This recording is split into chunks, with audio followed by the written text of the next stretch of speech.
Welcome to the Alibi Club, where every mystery is a case file waiting to be reopened.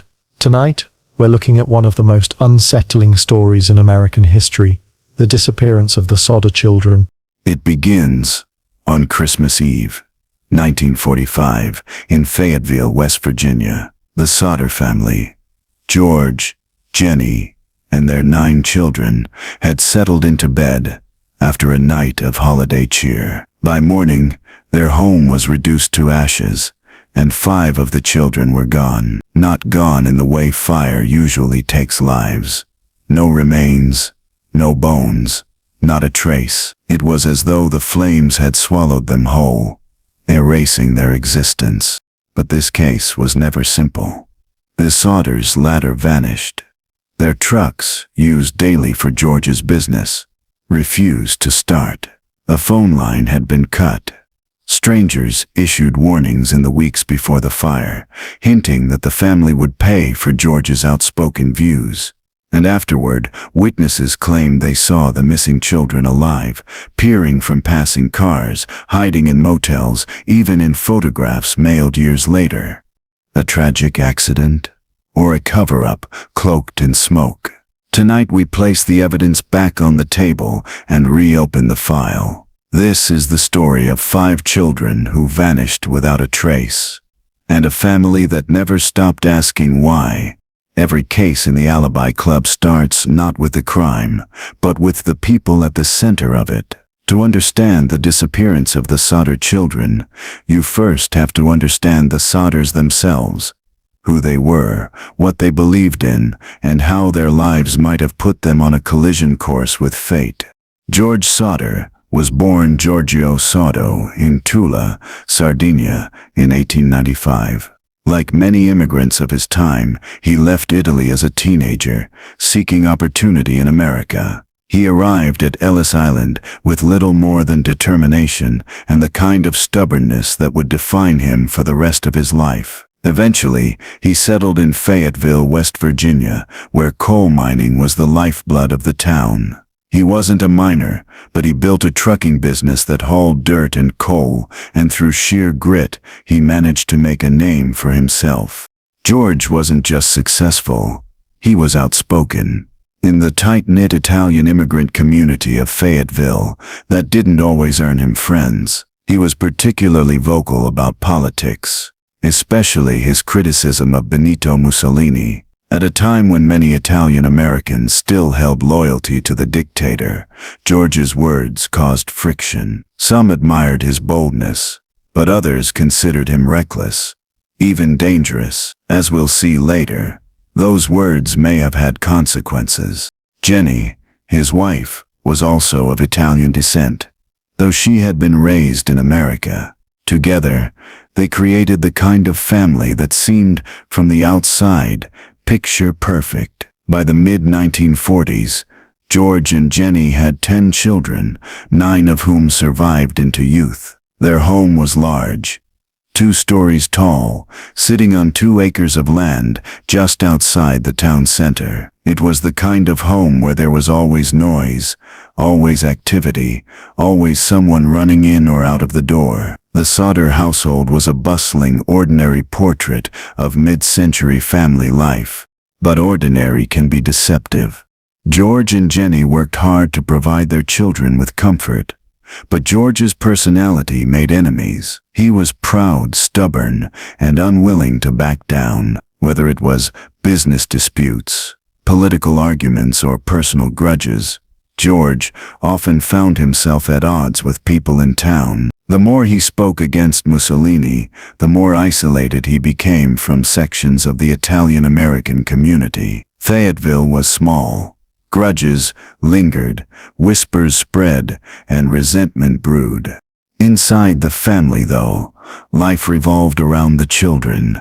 There was Sylvia, the youngest, just 2 years old in 1945, who would later become one of the strongest voices in keeping the case alive. There was John, 23, who had served in the military, and Joseph, 21, who also helped in the trucking business. Then came the younger children: Maurice, 14, Martha, 12, Louis, 9, Jenny, 8, Betty, 5, and finally George Jr. and Marion, the two eldest daughters.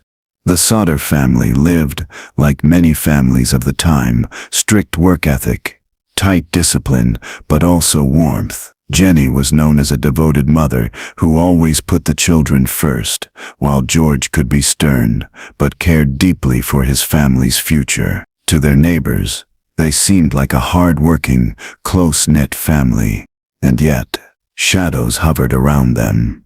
There had been odd incidents in the months leading up to Christmas 1945. A strange man came to the Sodder home, supposedly looking for work, but instead pointed at the fuse box and warned George that his house would one day go up in smoke. George dismissed him, but the remark stuck. Another visitor tried to sell the family life insurance. When George declined, the man grew angry and told him his house would burn and his children would be destroyed. Most people would have brushed it off as nonsense. George, perhaps stubborn as always, did just that. But the threats were real enough that in hindsight, they seemed almost prophetic. The Sodders were also no strangers to tragedy. One of their 10 children had died young, long before the fire. Death had brushed against the family before, but they had moved on with resilience, determined to build a better life. George believed in hard work, and Jenny believed in faith. Together they thought they had built a safe home for their children. But a family's safety is often an illusion, and in the Sodders' case, that illusion would be shattered in a single night. By December 1945, the Sodder children were like any others, eager for Christmas, wrapped up in the excitement of presents and stockings and holiday cheer. The older kids teased the younger ones. Jenny tucked them into bed, and George checked the house before retiring for the night. The tree glowed, the stockings hung, and laughter echoed in the hallways. It should have been the perfect Christmas. But in detective work, we know that perfection is often just the calm before the storm. And for the Sodder family, that storm would arrive at 1 a.m. on Christmas morning, when smoke curled through the walls and everything they thought they knew about safety, family, and fate would vanish into the fire. December 24th, 1945. For most families across America, it was a night of laughter, stockings, and warmth against the bitter winter air. For the Sodder family, it began that way too, ordinary, cozy, filled with the noise of 9 children tumbling around a 2-story house in Fayetteville, West Virginia. The evening started with the excitement of Christmas presents. Marion, one of the oldest daughters, had been working at a local dime store, and she came home that night carrying gifts she had bought for her younger siblings. Imagine the scene.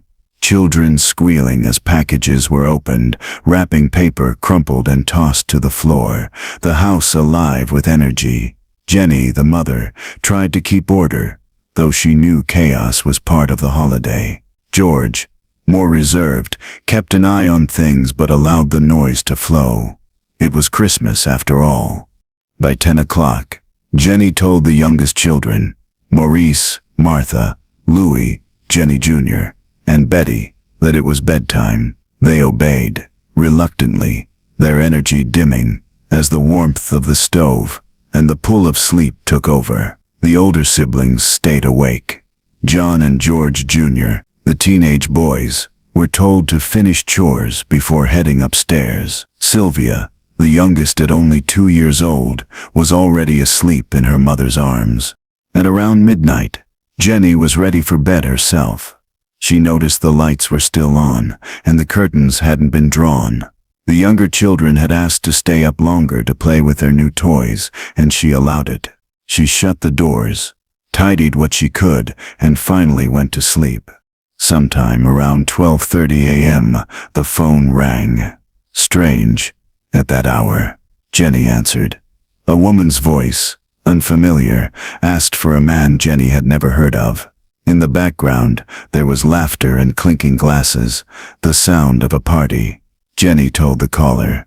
They had the wrong number. The woman laughed oddly, then hung up. Shrugging it off, Jenny returned to bed.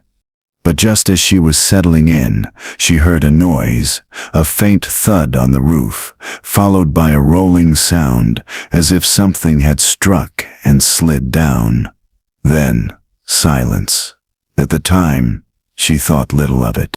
An hour later, around 1 a.m., Jenny woke again. This time the smell of smoke filled the air. She rushed out of bed, heart pounding, and saw flames creeping into the house.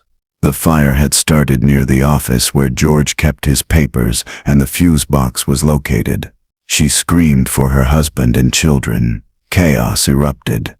George and Jenny, along with Sylvia and two of the older boys, managed to escape. Marion fled outside, but 5 children, Maurice, Martha, Louis, Jenny and Betty, were trapped upstairs. Their voices were heard briefly, calling out in panic, then silenced by the roar of flames. George tried to rush back in, but the staircase was already engulfed. He ran outside to grab the family's ladder, but it was gone. Not misplaced, gone. The ladder, usually propped against the side of the house, had vanished. Desperate, George tried another plan. He sprinted to his trucks, intending to back them against the house and climb onto the roof. But when he turned the keys, neither truck started. These were trucks he had used daily for work, in good condition. Now, in the middle of the emergency, both sat dead and useless. Inside, the fire consumed everything. In less than 45 minutes, the Sodder home collapsed into a smoldering shell. All George and Jenny could do was stand outside in the snow with 4 of their children, watching helplessly as flames devoured the house where their other 5 children remained. Or so they believed. When the fire burned itself out, investigators sifted through the ashes. The Sodders expected to find the charred remains of 5 young bodies, but there was nothing. Not bones, not fragments, not even teeth. The ashes were bare. And that's when Christmas Eve turned from tragedy into mystery. The morning after the fire, the Sodders stood before the smoking ruins of their home, in disbelief. The house was gone, reduced to a heap of ash, blackened wood, and twisted metal. But what struck them hardest wasn't the loss of the building or even their possessions. It was what wasn't there. There were no bodies, no bones, no trace of the 5 children who had been inside. Maurice, 14, Martha, 12, Louis, 9, Jenny, 8, Betty, 5. Not a single fragment remained. Now, here's the thing. Anyone familiar with fire investigations will tell you that complete incineration of the human body is nearly impossible in a house fire. Even in the most extreme blazes, bones are left behind. Teeth, fragments of skull, bits of vertebrae. Something always remains. In fact, scientific studies show that even in crematoriums, where temperatures reach 1,400 to 1,800 degrees Fahrenheit and burn for hours, fragments of bone still survive. The Sodder home burned for about 45 minutes. That was nowhere near enough to erase 5 entire bodies. Jenny Sodder refused to believe it. She spoke with local cremation experts, who confirmed her suspicion. A house fire simply couldn't reduce bodies to nothing. Even small children's bones, though fragile, would leave some trace. Yet when investigators combed through the ash, nothing appeared. This absence became the cornerstone of the Sodders' lifelong search. If the children had truly been inside, there should have been evidence. But there was none. And so the question emerged. Had the children ever been in the fire at all? The family began to notice other oddities. The fire had moved quickly. Yes, but not so fast that the children upstairs wouldn't have had time to escape. The staircase was blocked. True, but the windows were not. Why hadn't they broken glass and climbed out? Why hadn't anyone heard screams after those first desperate cries? Then came the ladder. The missing ladder that George always kept by the side of the house. If it had been there, he could have reached the upstairs windows, but it had vanished that night, only to later be discovered tossed in a ditch some distance away. Who moved it? And why? Neighbors whispered theories. Some said the children had been taken from their beds before the fire ever started. Others insisted they had been trapped somehow, unable to move or cry out, but none of it explained the absence of remains. For the Sodders, this was no longer a matter of fire, it was a matter of foul play. Jenny began to gather evidence herself. She burned small animal bones in an outdoor fire pit to test whether they would vanish completely. Every time, fragments remained. She wrote letters to anyone she thought could provide answers. Scientists, fire investigators, even the FBI. The response was always the same.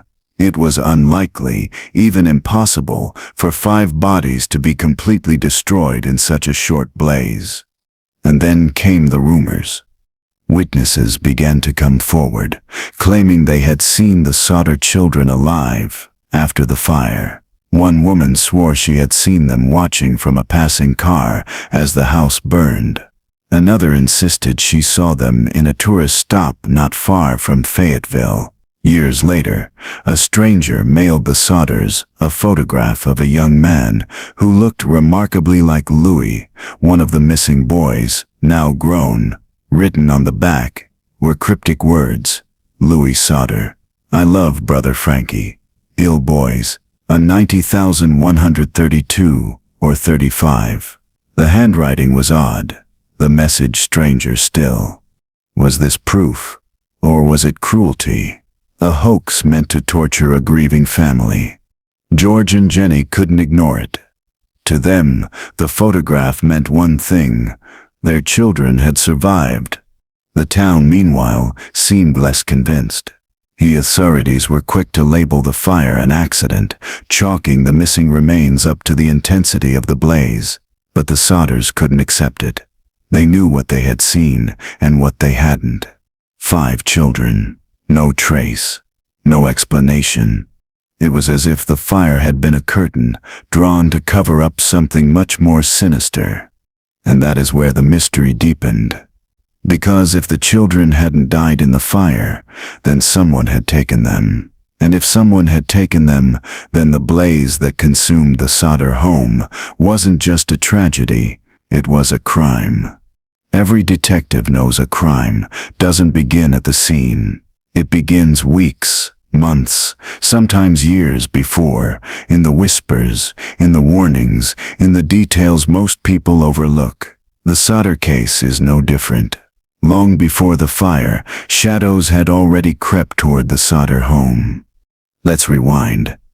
Fayetteville, West Virginia was a small town, but like all small towns, it carried undercurrents of politics, grudges, and unspoken tensions. George Sodder, the patriarch, wasn't one to stay quiet. He was outspoken, especially about one topic that cut deep in his community: Benito Mussolini. George despised Mussolini. He had fled Italy as a teenager and made no secret of his disdain for the dictator who still had loyal admirers among Italian immigrants in the U.S., even after the war. While many kept their views private, George spoke openly, loudly. Some admired his boldness. Others considered him reckless, even traitorous to his heritage. That's where the first warning came. Weeks before the fire, a man approached George at his home, supposedly looking for work. He walked around the house, glanced at the fuse box, and made a strange comment: "This place will go up in smoke, and your children will be destroyed." Not long after, another man came by, trying to sell George life insurance. When George declined, the man grew angry. He warned George that his house would burn and his children would pay for his opinions of Mussolini. A chilling threat, dismissed at the time as salesman bluster, but one that suddenly became damning after the fire. The strange events didn't stop there. In the days leading up to Christmas, the Sodder children noticed a man parked along the road near their house. Watching them closely, no one recognized him, and he never explained his presence. Then, on Christmas Eve itself, Jenny Sodder heard the telephone ring around 12:30 a.m. She answered to find a woman's voice on the line. The caller asked for someone Jenny didn't know, and in the background she could hear laughter, clinking glasses, the sound of a party. When Jenny told her she had the wrong number, the woman laughed oddly before hanging up. At the time, it seemed like nothing more than a prank call. Later, it felt like something more sinister, a distraction perhaps, or a way to confirm the family was awake. And then there was the noise. Shortly after the phone call, Jenny heard a thud on the roof, and a rolling sound. Something had struck the house. Later, when she thought back, she realized it could have been an incendiary device, something meant to start the fire. When you lay out these clues on the table, the threats, the stranger by the road, the warning about fire, the phone call, the thud on the roof, they begin to look less like coincidences and more like the prelude to a crime. But what motive could be strong enough to target an entire family? George's political views are one answer. His criticism of Mussolini had earned him enemies, and with World War II just ended, tensions were still raw. It's not impossible that pro-Mussolini sympathizers wanted revenge. Another possibility was business rivalry. George's trucking company was successful, and in a small town, success breeds jealousy. Could someone have wanted to destroy him by striking at his most vulnerable point, his children? Or was it something else entirely? The Sodders also recalled another detail, one that grew darker in hindsight. Their youngest daughter, Sylvia, later remembered finding a strange green object in the yard the morning after the fire. George believed it was a pineapple bomb, an incendiary device used in World War II. If true, it would explain the sound Jenny heard on the roof just before the fire began. Add to this the missing ladder, later found, tossed down a nearby embankment, and the trucks that mysteriously refused to start, and the case begins to feel less like tragedy and more like sabotage. Someone, it seemed, wanted to ensure George and Jenny could do nothing to save their children that night. The deeper you look, the stranger it gets. A house fire is one thing. A house fire preceded by threats, mysterious visitors, and odd noises is another entirely. Detectives would ask, what are the odds? What are the odds that George, threatened with fire, then actually loses 5 children in one? What are the odds that the ladder vanishes the same night it's needed most? That the trucks both fail at the exact moment they might save lives? That a bomb-like object appears in the yard? Coincidence may explain 1 or 2 of these details, but all of them together, that feels like something else, something deliberate. And that is why many believe the Sodder fire wasn't an accident at all. It was a cover, a smokescreen, the perfect distraction for a crime carried out in the dead of night. In the Alibi Club, every file contains its share of red herrings. Sometimes they mislead. Sometimes they reveal the truth. The Sodder case has both. The warnings, the threats, the strangers on the roadside, they could all be pieces of the puzzle, or they could be coincidences that simply make the mystery harder to solve. But one thing is clear. The fire wasn't the beginning of the story. It was the climax of a series of strange, unnerving events that pointed to one truth. Someone may have wanted the Sodders silenced long before the flames lit up the night sky.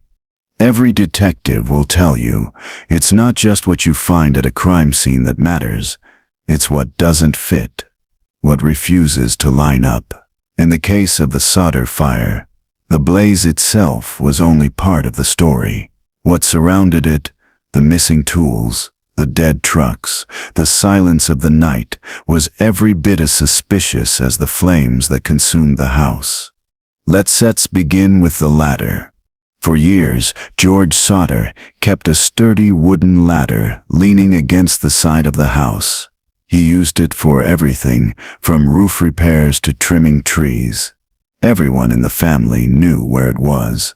On the night of the fire, it was gone, vanished.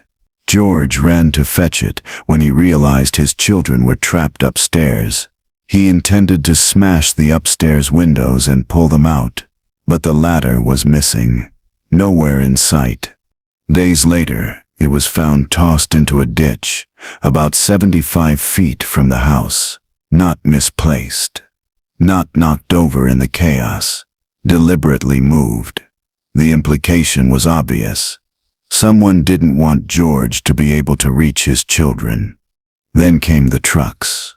George owned 2 coal-hauling trucks, both in regular use, both functional. His plan, when the ladder was missing, was to drive one of them up to the side of the house, climb onto the cab, and reach the windows. But when he turned the keys, nothing happened. Neither truck started. To anyone else, this might seem like bad luck. To George, who had been under those hoods the day before, it reeked of sabotage. And then, there was the telephone line.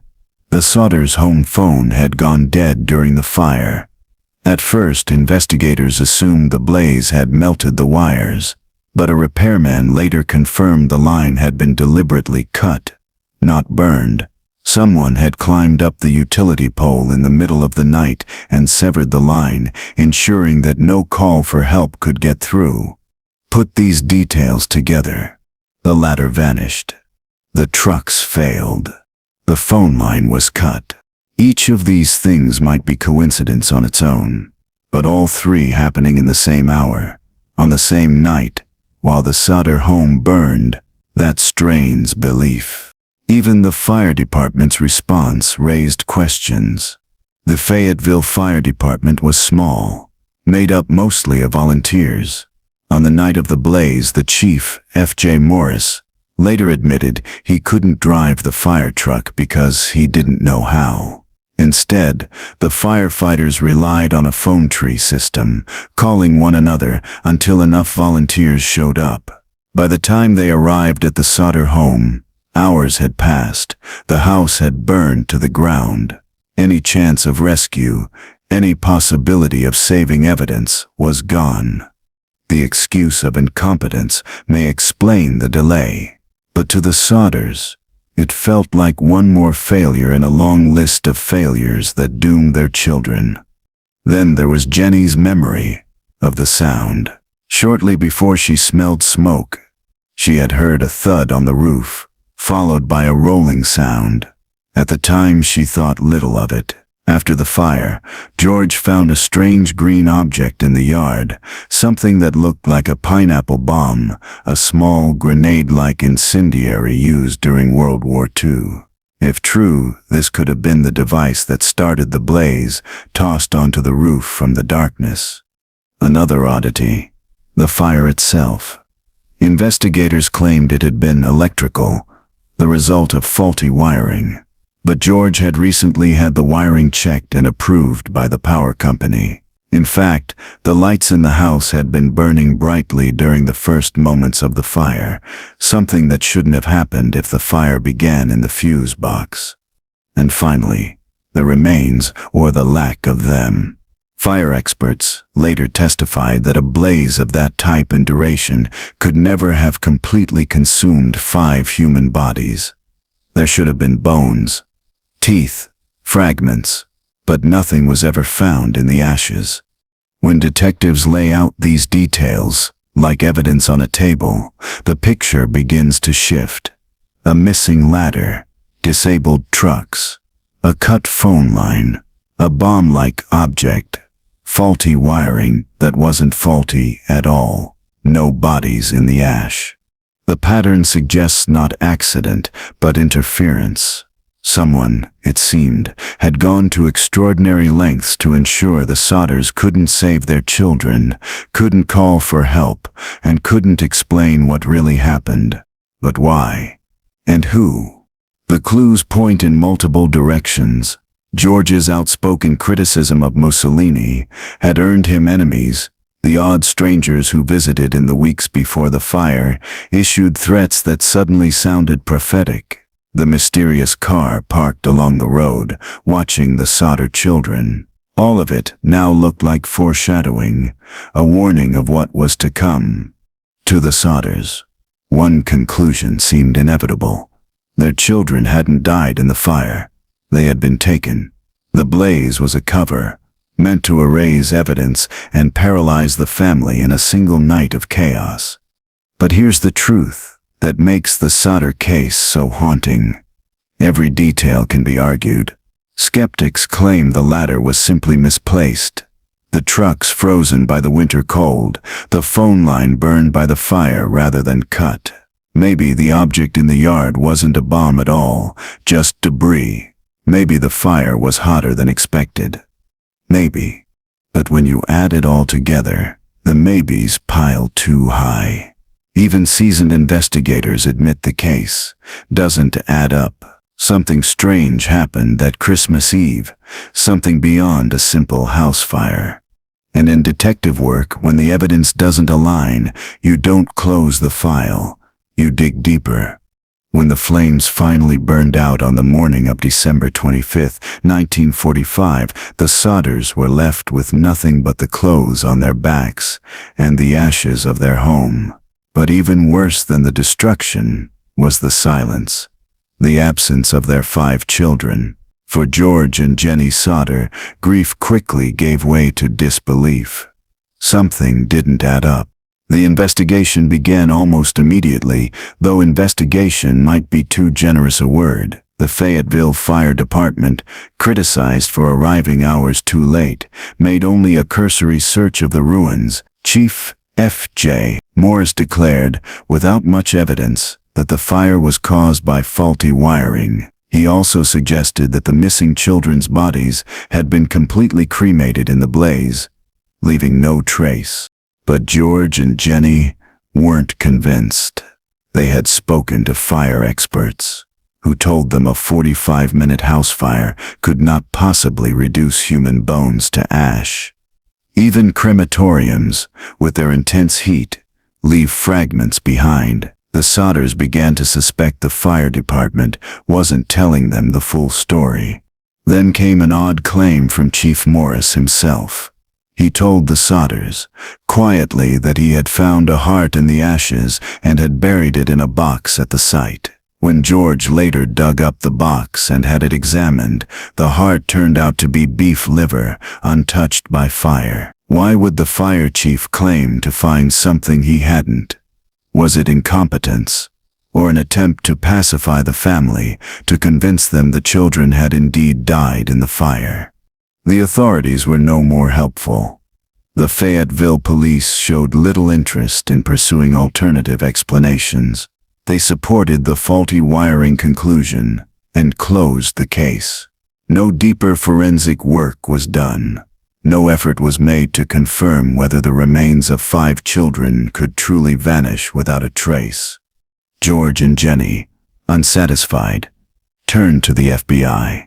They wrote letters to Director J. Edgar Hoover himself, pleading for federal involvement. Surprisingly, Hoover replied. He expressed personal sympathy and said the case was within his jurisdiction, but only if local authorities approved. The Fayetteville police and fire departments declined. The FBI never got involved. This decision haunted the case. Why would local authorities refuse outside help? Was it pride, a desire to avoid embarrassment, or something darker?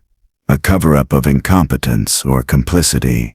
Meanwhile, strange rumors spread through Fayetteville. One witness claimed to have seen a man stealing a block and tackle from the Sodder property the night of the fire, possibly used to disable George's trucks. Another said she had seen a group of men throwing objects onto the Sodder roof shortly before the blaze.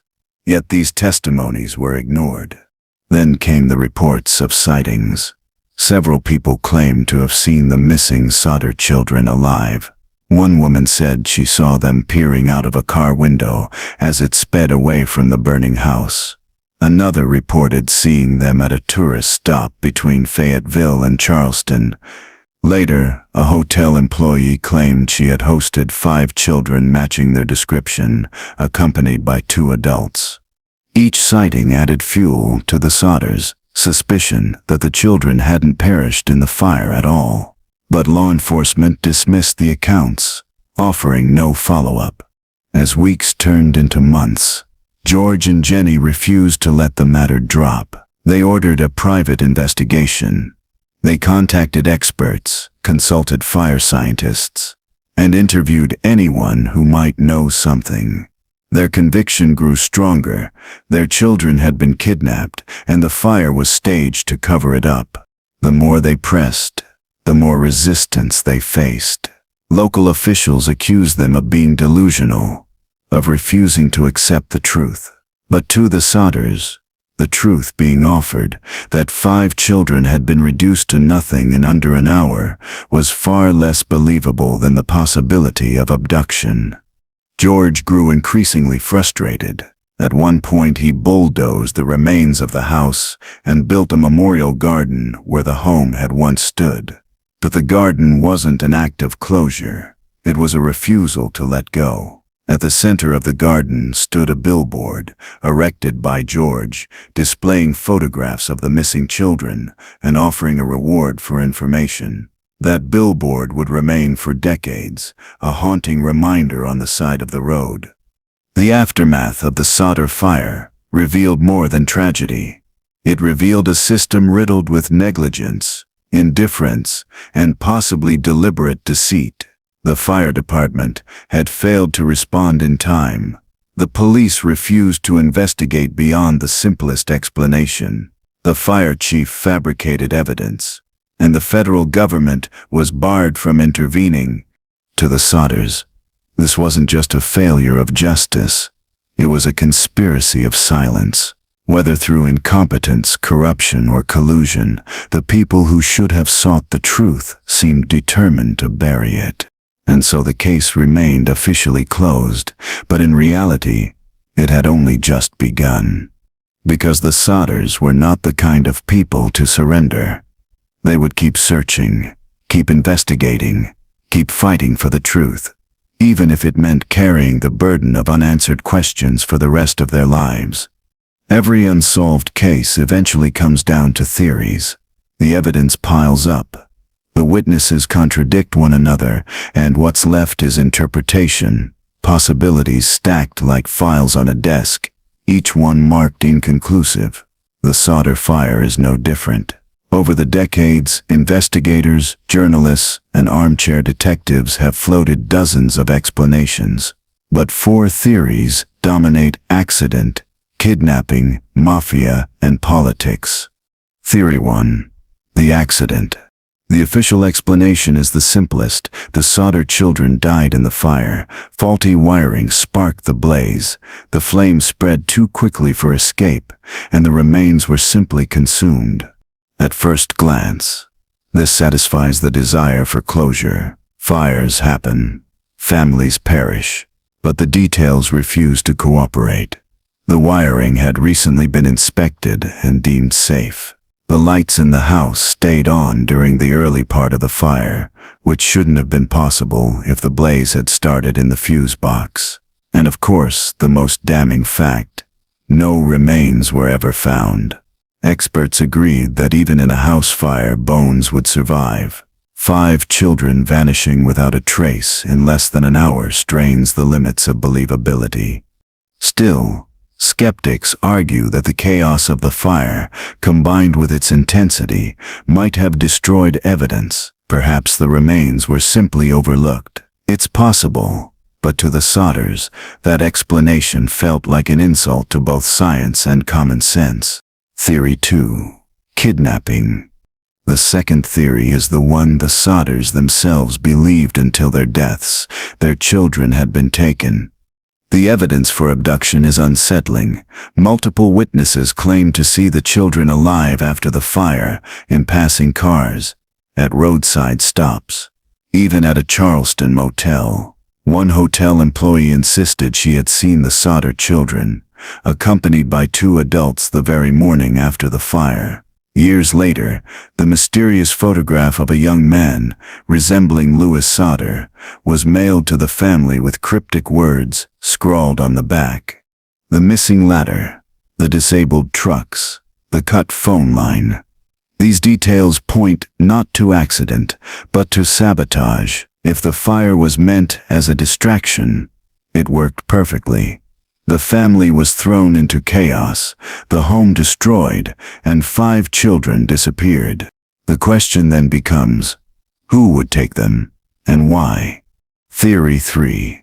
Mafia involvement. Some argue the Sodder case has all the hallmarks of mafia interference. Organized crime was active in West Virginia during the 1940s, often tied to coal and trucking businesses. George's company may have crossed paths with criminal networks. Refusing to pay protection money or cooperate could have made him a target. The threats he received, a salesman warning his house would burn, a stranger declaring his children would pay, take on a darker meaning in this light. The mafia didn't need to kill George to make a point. Taking his children would be far more devastating.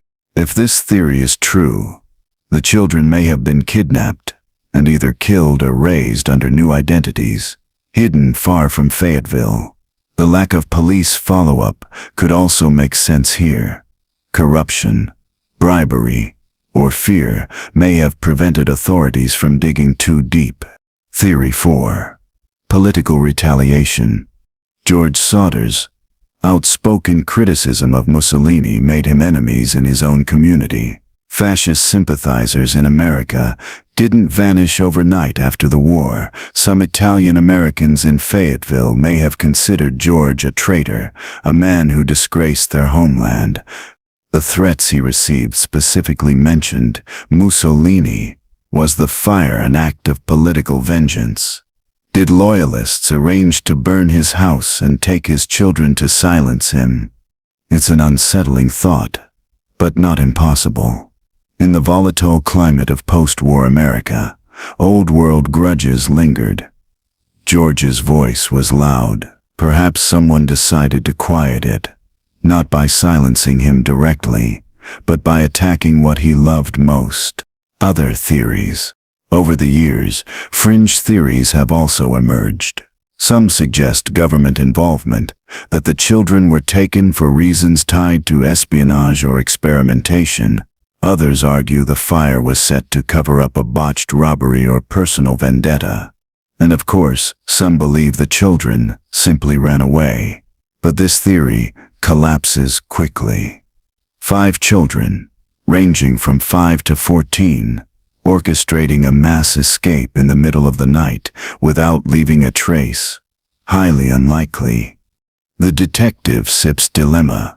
In the Alibi Club, every file leaves us with the same question: which theory fits best? If it was an accident, why no remains? If it was a kidnapping, why take 5 children and leave the rest? If it was mafia, why target George Sodder in particular? And why in such a theatrical way? If it was politics, why didn't the community speak more openly about it? Every path leads to more questions. Theories overlap, contradict, or collapse under scrutiny. And yet, one fact stands unshaken: 5 children vanished on Christmas Eve. And not a single piece of physical evidence has ever explained what happened to them. To this day, the Sodder case is like a locked room mystery with no solution. Theories abound, but the truth remains hidden, buried, perhaps with those who knew too much. For most families, grief eventually turns into resignation. A house fire, a burial, a community's sympathy, and then life goes on. But the Sodders never let go. For them, the story didn't end in the ashes. It began there. From the day after the fire, George and Jenny made it clear they did not believe their children had died in that blaze, and they refused to stop searching. George, who had built his trucking business with sweat and stubbornness, poured the same energy into finding answers. He bulldozed the ruins of the family home and turned the site into a memorial garden for the missing five. But the garden wasn't meant to symbolize closure. It was meant to keep the wound open, to remind the world that 5 children had vanished into thin air. On the edge of their property, George erected something that would become one of the most iconic symbols of the case. A massive roadside billboard. On it were photographs of Maurice, Martha, Louis, Jenny, and Betty, alongside their ages and a plea for information. The billboard became a landmark in Fayetteville, visible to anyone passing through. Year after year, George replaced the photographs, repainted the words, and increased the reward. The message was clear. This was a case that would not be forgotten. The Sodders followed every lead, no matter how unlikely. When a woman claimed to have seen the children peering from a passing car as the house burned, they chased the lead. When a waitress swore she had served them breakfast in a nearby diner, they investigated. When a hotel employee said the children had stayed overnight with 2 strange adults, the Sodders drove hundreds of miles to follow up. Each lead brought hope. Each lead ended in disappointment. But the strangest came years later, when Jenny received an envelope in the mail. Inside was a photograph of a young man in his 20s, with dark hair and a striking resemblance to her missing son, Louis. On the back of the photo was a cryptic message: Louis Sodder, I love brother Frankie. Hello boys, a 90,132 or 35. The writing made no sense. The postmark was from Kentucky, but there was no return address. Was this a cruel hoax, or a genuine glimpse of a life stolen and hidden away? Jenny clung to the belief that it was real. To her, the photograph was proof. Proof that Louis had survived, and perhaps the others too. Jenny herself carried the weight of the mystery in a very personal way. After the fire, she began wearing only black clothing, a symbol of mourning. She did this not for a year, not for a decade, but for the rest of her life. Each day she awoke, dressed in black, and kept alive the hope that her children were still out there. She built a small garden shrine at the site of the fire, tending it obsessively, a ritual of grief and defiance. Neighbors sometimes whispered that the Sodders were obsessed, that they couldn't accept the truth. But to the family, the truth offered by officials was impossible. They believed their children had lived, and so they searched. George grew older, but he never slowed down. He traveled across the country chasing leads. Sometimes he returned with nothing. Sometimes he returned with anger, frustrated by police indifference or the cruelty of false information.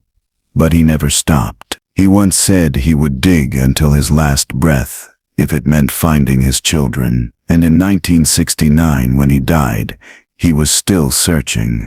Jenny carried on alone. Into the 1970s, she kept the garden, the shrine, and the billboard alive. Her black clothes became part of her identity. Visitors who came to Fayetteville often described her as a living symbol of unresolved grief. The surviving Sodder children also carried the burden. Sylvia, the youngest at just 2 years old on the night of the fire, grew up to become the family's voice. She devoted much of her life to keeping the story alive, speaking to reporters, sharing memories, and insisting her siblings had not died in that fire. For Sylvia, the case wasn't just history, it was personal, a lifelong absence she never escaped. The family's efforts made the Sodder case legendary. Newspapers wrote about it. True crime enthusiasts debated it. The billboard became iconic, an eerie reminder on the roadside that sometimes tragedies never end, they just linger. For locals, the words on that billboard were part of daily life. For travelers, it was a chilling story told in photographs of 5 smiling children who had vanished without explanation. And yet, despite decades of searching, the Sodders never found closure. No conclusive evidence, no confirmed sighting, no remains, only fragments, rumors, and one photograph that may or may not have been genuine. By the time Jenny passed away in 1989, she too had spent her life in the shadow of unanswered questions. She was buried in her black dress, her mourning never lifted. The Sodders' search may not have solved the mystery, but it transformed it. What could have been dismissed as a tragic house fire became one of America's most haunting, unsolved cases. Because the Sodders refused to let the story die, the disappearance of Maurice, Martha, Louis, Jenny, and Betty is remembered to this day. In detective work, persistence is everything. Some cases close quickly, with neat endings. Others drag on, leaving families to sift through ashes for decades. The Sodders never closed their file. They never accepted the easy answer. And in that refusal, they ensured the story of the vanished children would live on, unsolved, unsettling, and unforgettable. Every detective knows that some files never find their last page. They stay open, gathering dust, their questions as sharp decades later as they were on day one. The Sodder children case is one of those files, not solved, not closed, but lingering like smoke that refuses to clear. The facts are simple enough. On Christmas Eve 1945, a family of 11 went to bed. By dawn, their house was gone, and 5 of their children had vanished. No remains were ever found, no explanation ever satisfied. What should have been a straightforward tragedy became one of the strangest mysteries in American history. The theories offer plenty of possibilities: accident, kidnapping, mafia retribution, political vengeance. But none fit perfectly. Each one explains part of the puzzle and leaves another part hanging loose. An accident doesn't explain the cut phone line. Kidnapping doesn't explain why the children were never returned. Mafia involvement feels plausible, but unprovable. Politics offers motive but little evidence. And so the questions remain. Did the children truly die in that fire? Were they taken, spirited away to live lives under other names, never knowing their family searched for them? Was the fire a cover for vengeance, or simply a cruel coincidence, magnified by grief and suspicion? We still never know. For the Sodders, the mystery was a life sentence. George bulldozed the ruins of his home, but never buried his search. Jenny wore black until her final day, tending her garden shrine like a priestess of unanswered prayers. Sylvia, the youngest, carried the story into a new generation, her memories of that night both faint and unshakable. And then there was the billboard, towering over Route 16 for decades, confronting every passerby with the faces of 5 children and the question, what happened to them? Few mysteries in America have had such a visible monument. Few families have fought so hard against silence. To this day, historians and true crime enthusiasts sift through the evidence. Some insist the children perished in the flames. Others believe the Sodders were right all along, that their children lived, hidden, stolen, silenced, without remains, without confessions, without proof. The case lives in that twilight space detectives hate most, unresolved. But perhaps that's what makes it unforgettable. Here at the Alibi Club, we file this story not under solved or even cold case, but under eternal. The evidence may never add up, the theories may never align, and the truth may be buried with those who knew it. But the questions remain alive, and so does the mystery. 5 children went to bed on Christmas Eve. By morning, they were gone. No bodies. No trace. Just smoke, suspicion, and silence. The file stays open. And now, so does the question, what do you believe happened to the Sodder children?